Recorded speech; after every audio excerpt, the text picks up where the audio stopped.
அண்ணா சாலையில் மீண்டும் ஏற்பட்ட விரிசல், பீதியில் உறைந்த பொதுமக்கள்.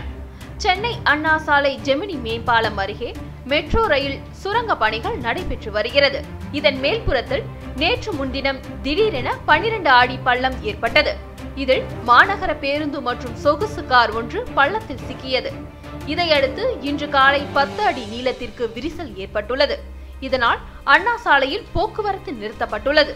தற்போது இதனை சரி செய்யும் பணியில் மெட்ரோ பணியாளர்கள் ஈடுபட்டுள்ளனர். மேலும் இதேபோல் வேறு ஏதாவது அசம்பாவிதம் நடக்குமோ என அச்சத்தில் உறைந்துள்ளனர் பொதுமக்கள். அடிக்கடி பிரச்சனை ஆகுது, பாதுகாப்பு இல்லாமல் போகுது. மெட்ரோ போடுறாங்க, இதெல்லாம் போட்டுதாங்க, எந்த ஒரு பாதுகாப்பு இல்லாமல் போடுறாங்க. மக்கள் பிரச்சனை பயங்கர பிரச்சனை ஆகுது. அது பிரச்சனை, இது பெரிய பிரச்சனை ஆகுது. போக்குவரத்து சரி கிடையாது. இதெல்லாம் எப்போதான் தீர்வு காண முடியும்? கார் ஓட்டு வந்த இது 2 மணி நேரத்துக்கு முன்னாடி இது மாதிரி திடீர்னு பள்ளம் ஏற்படுது. மெட்ரோ ரயிலானது இதை உடனே சீர் செய்யணும். 2 நாளைக்கு முன்பு இதே மாதிரி தகவல் நடந்தது. ஒரு பஸ்ஸு போச்சு, ஒரு காரு போச்சு.